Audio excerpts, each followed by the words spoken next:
Corona के कारण आने वाले वक्त में पूरी दुनिया में गंभीर रोजगार संकट पैदा हो सकता है, लेकिन भारत इसे एक अवसर के रूप में कन्वर्ट करने की कोशिश कर रहा है। यानी कोरोना संकट के बाद रोजगार का संकट भी न रहे और भारत एक मैन्युफैक्चरिंग हब बनकर दुनिया के सामने आ सके। मोदी सरकार इसके लिए पिछले 2 महीने से काम कर रही है और इस दिशा में पहला मास्टर स्ट्रोक अब सामने भी आ गया है और वो है चीन की तर्ज पर लेबर लॉ में बड़ा बदलाव। यूपी, मध्य प्रदेश और गुजरात में लेबर लॉ में बदलाव किया गया है।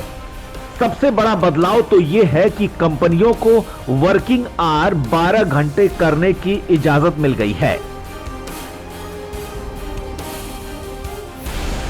हालांकि सरकार ने कहा है कि सिर्फ वही कर्मचारी या मजदूर 8 घंटे से अधिक काम करेंगे जो करना चाहेंगे, लेकिन इस बात का भी डर है कि कंपनियां इसका इस्तेमाल अपने फायदे और मजदूरों का शोषण करने के लिए कर सकती हैं। इसी वजह से ट्रेड यूनियन इसका विरोध भी कर रही है, लेकिन सरकारों का तर्क है कि इससे निवेश आकर्षित होगा और नौकरियां पैदा होंगी। मोदी के एक्शन का क्या है चाइना कनेक्शन? सरकार जिस निवेश की बात कर रही है, दरअसल वही लेबर लॉ का चाइना कनेक्शन है। चीन से करीब 1000 कंपनियां निकलने की फिराक में हैं और भारत की कोशिश है कि उन कंपनियों को अपनी ओर खींचा जा सके। ऐसे में लेबर लॉ बदला जा रहा है ताकि इन कंपनियों को वैसा ही माहौल दिया जा सके जैसा उन्हें चाइना में मिला हुआ था। बता दें कि चाइना में अधिकतर आईटी कंपनियों में 12 घंटे तक भी काम होता है। अगर ये 1000 कंपनियां भारत में आ जाती हैं, तो बेशक भारी भरकम निवेश आएगा और जब इतनी सारी कंपनियां यहां आएंगी तो उससे नौकरियां भी पैदा होंगी।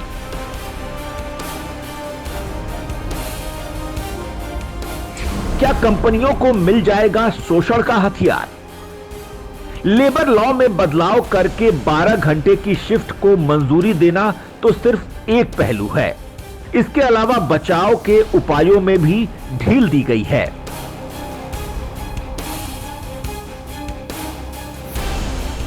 जिसे लेबर सेफ्टी के लिए सबसे अधिक जरूरी माना जाता है।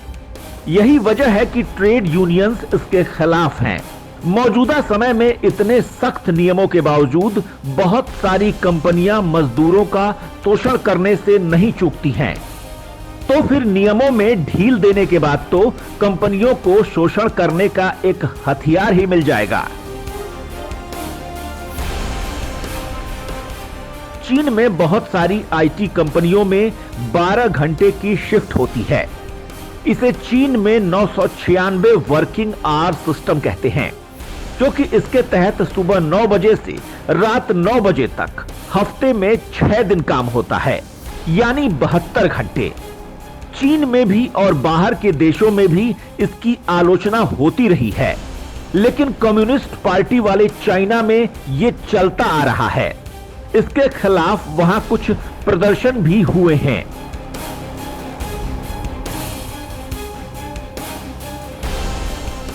चीन से बाहर क्यों जा रही हैं 1000 कंपनियां?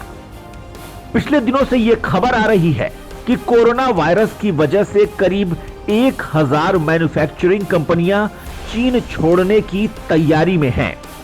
भारत उनके लिए नया ठिकाना हो सकता है और मोदी सरकार अब इसी कोशिश में लगी है कि उन्हें भारत में आकर्षित किया जाए। चुनौती यह है कि चीन जैसे इंफ्रास्ट्रक्चर और चीन जितनी सस्ती लेबर कहां से लाएं। इसी वजह से लेबर लॉ बदला जा रहा है ताकि इन कंपनियों को लुभाया जा सके। अगर बात चाइना की करें तो वहां पर सबसे अहम चीज थी लेबर और इंफ्रास्ट्रक्चर। लेबर की बात करें तो एक तो वहां सस्ती लेबर है, आसानी से मिल जाती है, और ऊपर से चाइना की कम्युनिस्ट सरकार लेबरों के लिए जो नियम बना देती है उसे सब मानते हैं।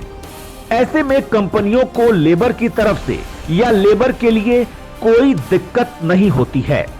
वहीं चीन ने इंफ्रास्ट्रक्चर पर तो खूब काम किया ही है, जिससे कंपनियां चीन में अपने प्रोडक्शन हब लगा लेती हैं।